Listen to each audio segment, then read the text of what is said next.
Bahkan ada yang komentar saya melarang untuk naikin video Habib, foto Habib. Tidak, saya tidak melarangnya.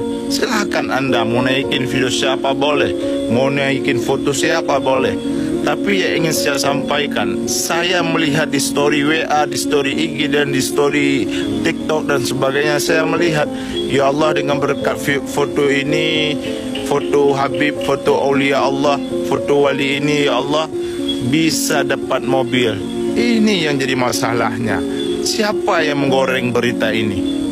Ya, mungkin dari keluarga Habib. Tidak seperti itu.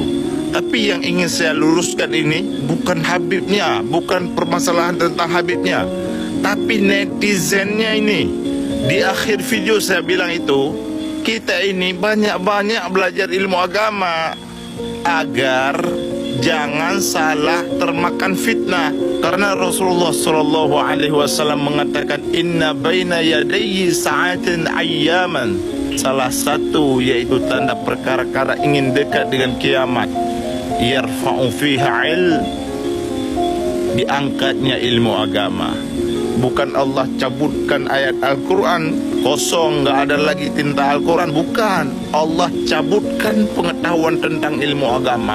Wa yanzilu fiha jahlu.